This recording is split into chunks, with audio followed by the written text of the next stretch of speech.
The sun was bright that morning. People were walking fast, busy with their lives. Expensive cars filled the parking lot of the city's biggest car dealership. The glass showroom sparkled. Inside, smart salesmen in shiny suits talked to rich customers. Laughter, car engine sounds, and the smell of coffee filled the air. Then he walked in, an old man. His clothes were torn and dusty. His shoes were muddy and full of holes. His grey beard was messy, and his eyes looked tired. He walked slowly, looking around the showroom. People stared. One salesman whispered, "Is he homeless?" Another laughed. "Maybe he's lost. This is not a place for people like him." But the old man didn't stop. He kept walking toward a black luxury car. It was the most expensive one in the showroom. He looked at it for a long time. He gently touched the mirror, then the door. There was sadness in his eyes. And something else. Something deeper. A memory maybe. "Sir, salesman said, walking over with a fake smile. "This car is not for rent." The old man looked at him calmly. "I want to buy it." The salesman blinked. "I'm sorry." "What did you say?" "I want to buy this car." The man repeated. "Right now." The salesman tried to hide his laughter. "Sir, this car costs a lot of money. Maybe you want to check the used section." The old man didn't speak. He reached into his coat and pulled out a thick envelope.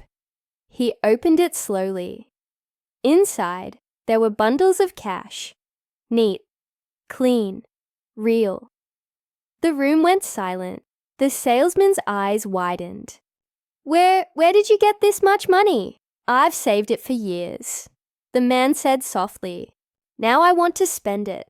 Other workers came closer, pretending to help, but they were really watching the cash. One whispered to the manager, "Should we call the cops?" "This feels strange." The manager nodded quietly and walked to his office. He picked up the phone. "Yes, officer, we have a problem. A man is here, dressed like a beggar, trying to buy a luxury car with cash. It doesn't feel right. Maybe he stole it."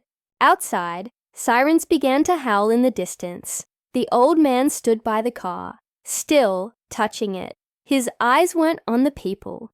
They were somewhere far away, maybe in the past, maybe with someone he once loved. Back near the entrance, a family was watching. A little boy tugged on his father's sleeve. "Daddy, why are they being mean to that man?" The father looked uncomfortable. "Some people don't understand kindness," he said softly. The sirens grew louder. A few moments later, 2 police cars stopped in front of the dealership. Everyone inside turned to look. Salesmen smiled, thinking the problem would soon be gone. A few customers stepped aside, curious. 2 officers walked in. One was young, with sharp eyes. The other was older, more serious. The young one asked, "Who called us?" The manager raised his hand. "It's him. He came in dressed like that.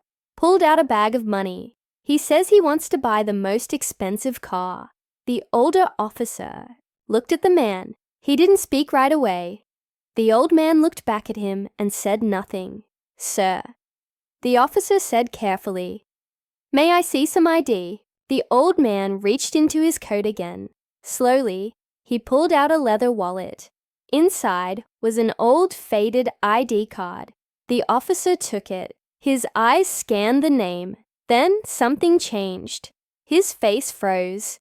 His eyes went wide. He turned to his partner and whispered the name. The young officer quickly pulled out his phone and typed the name.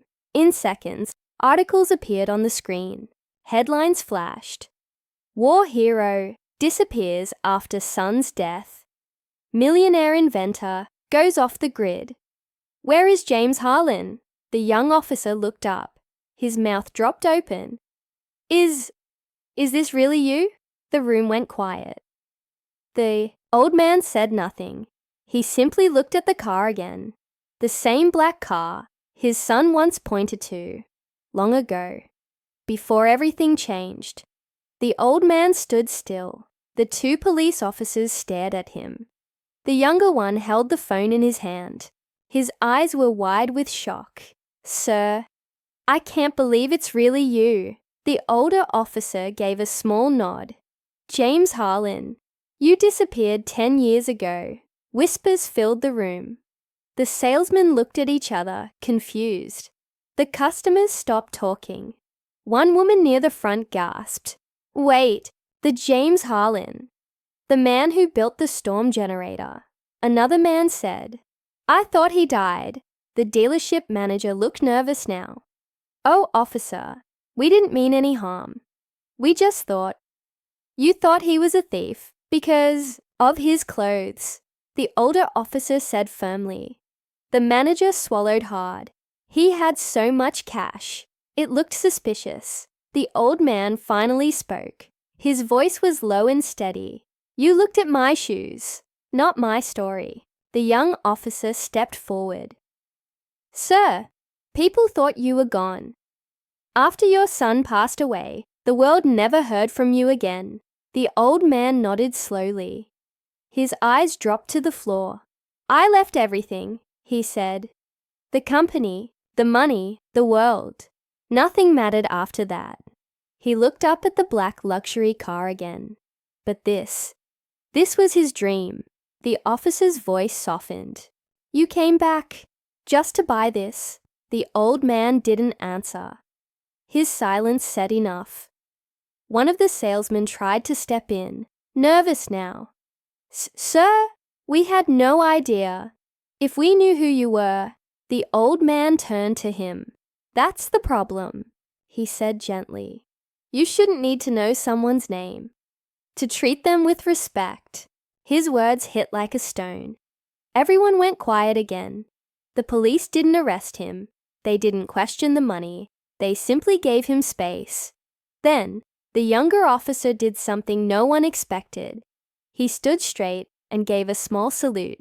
"Welcome back, sir." The old man gave a small nod. No smile, just quiet pain in his eyes. The manager tried to fix the situation. We'd like to offer a discount, maybe a special deal to show our respect." The old man raised a hand. "I didn't come here for a deal." He looked at the car again, and his voice dropped to a whisper. "I came for a promise." The young officer stepped closer. "A promise to who?" The old man closed his eyes for a moment. A single tear rolled down his cheek. Then he said one word, "My son." The room was still. Even the loud music in the showroom had stopped. Everyone was staring at the old man. The man they had laughed at. The man they had ignored. Now they weren't so sure.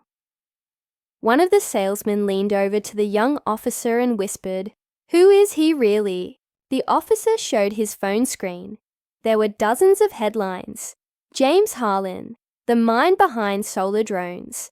Millionaire disappears after family tragedy. From genius to ghost, the mystery of James Harlan." The salesman stepped back, shocked. "Oh my God, I read about him years ago." The young officer looked at the old man with new eyes. "Sir, I studied your inventions in college. You changed the world." The old man stayed quiet. His hand rested gently on the car's mirror. The older officer said softly, "Why did you disappear?" The old man looked at him.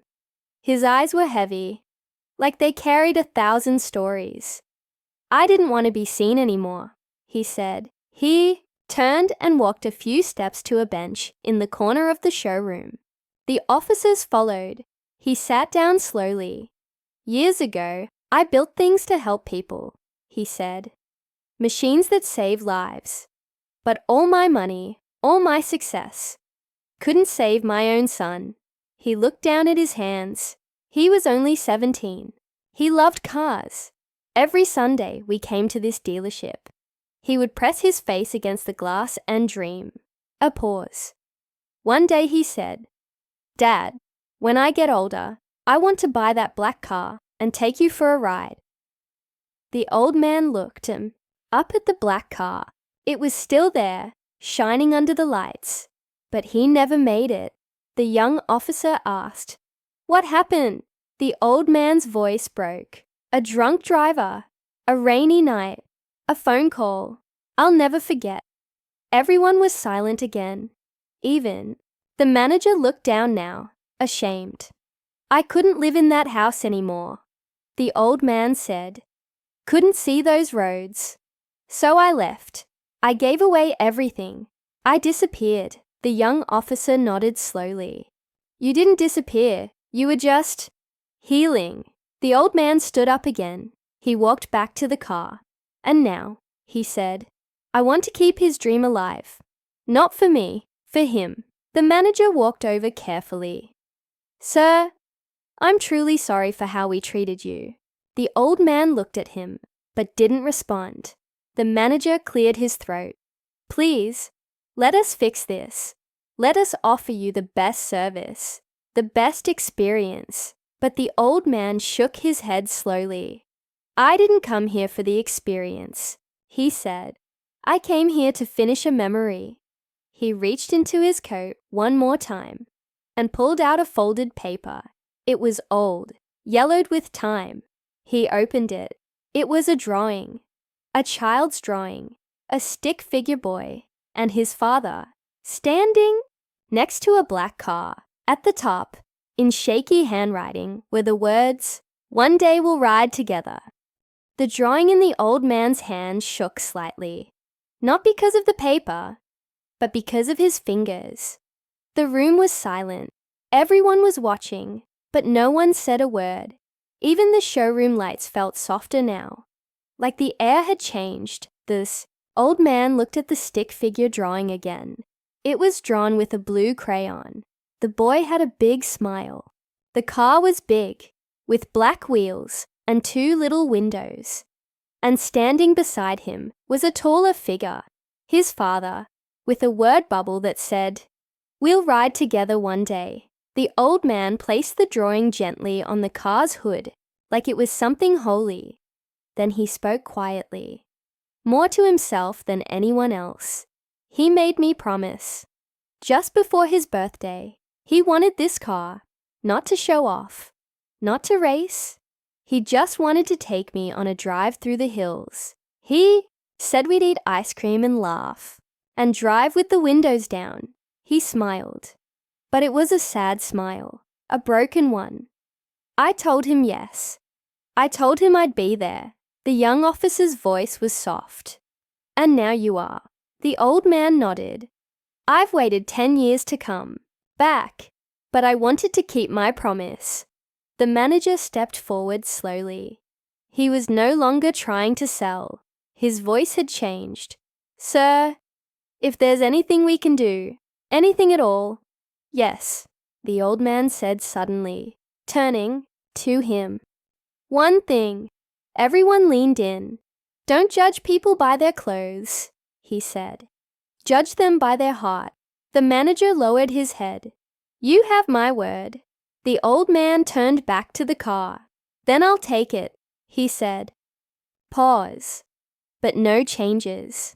No fancy upgrades. Just the way it was in his dream. The staff quietly began the paperwork. For once, no one rushed. The process was slow, respectful, almost sacred. The young officer stayed close. "Do you have someone to ride with you, sir?" The old man looked up. His eyes held peace and pain. "I do," he whispered. "He's always beside me." Then he reached into his coat again and pulled out a small photo.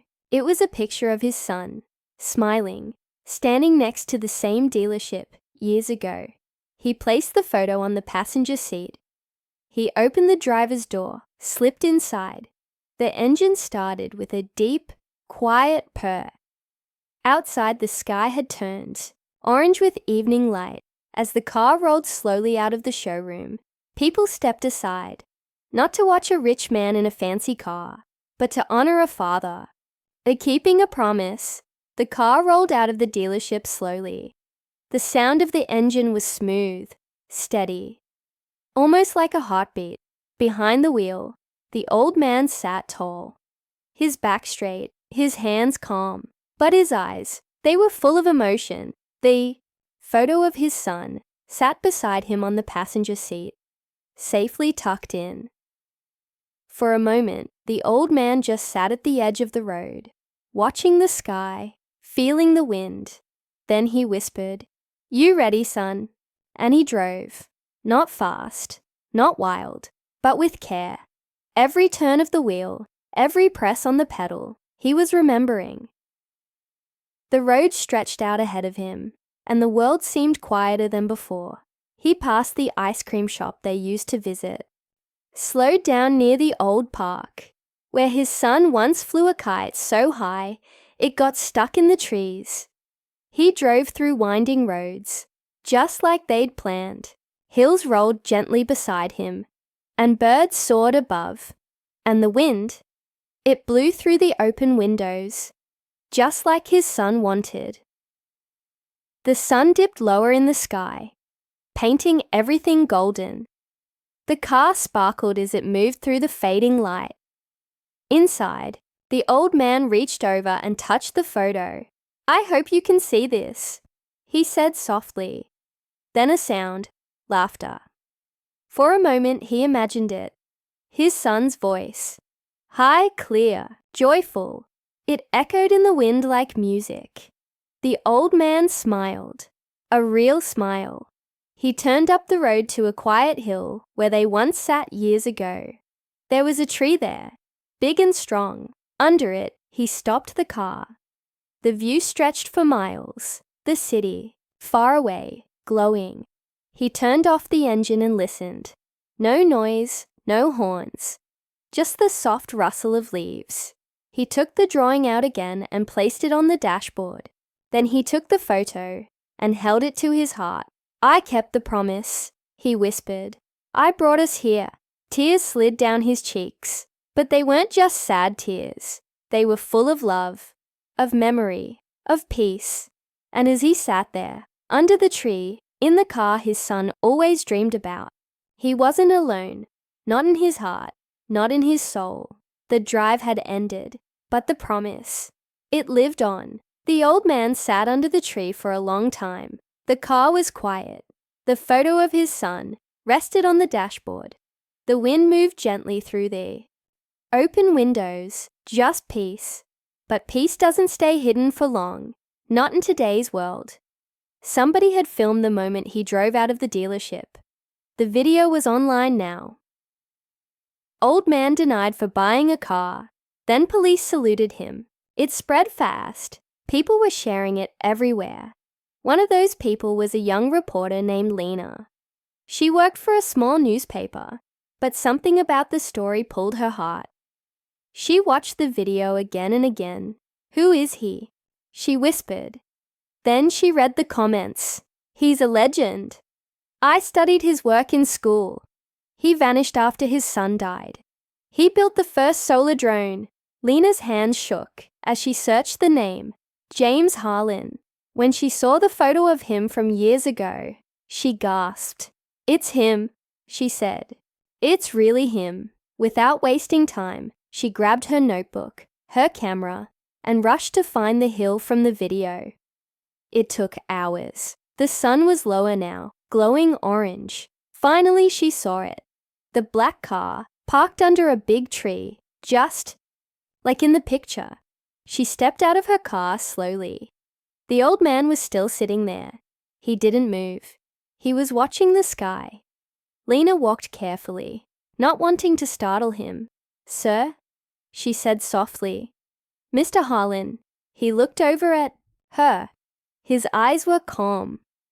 "I'm sorry to disturb you," she said. I saw the video. I had to come." He nodded, said nothing. She stepped closer. "Your story. People are talking about it. The world thought you were gone." "I was," he said quietly. Lena knelt down beside the car. "Do you mind if I ask why you came back now?" He looked at the photo on the seat, then at the drawing on the dashboard. "I made a promise to my son," he said. "I came to keep it." She swallowed hard, her voice trembling. "That's beautiful." Then he looked at her, really looked. "Promise me something, young lady," he said.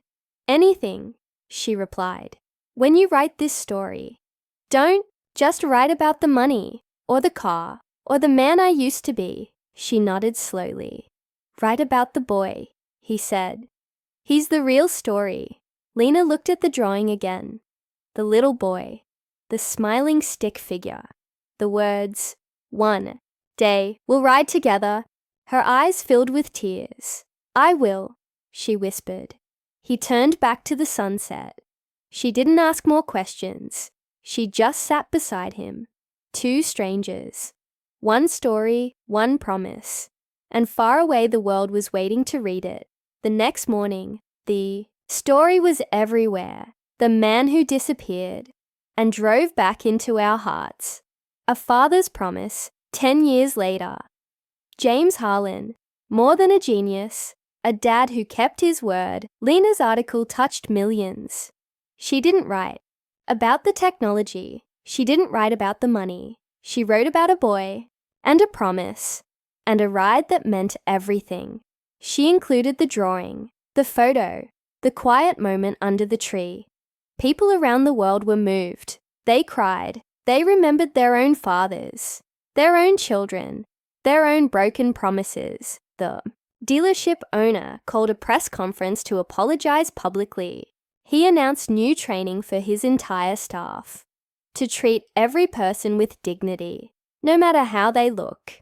A car company reached out to the old man to honor his son with a limited edition model called the Dreamer. But James Harlan didn't care about headlines. He didn't care about attention. He was back under that tree again, every evening, same car, same photo, same wind. People began visiting the hill, quietly. Families, fathers and sons, mothers and daughters. They left flowers, drawings, messages. One note said, "You helped me forgive my dad." Another, "Because of your ride, I kept my promise too." One day, Lena came back. She brought a small plaque. She placed it under the tree. It read, "In memory of a boy's dream," and the father who kept it. The old man read it and smiled. A full smile, soft, peaceful, complete. He whispered, "Thank you." Lena asked, "What now?" He looked out over the hills and said quietly, "Now, I drive. Just a little longer."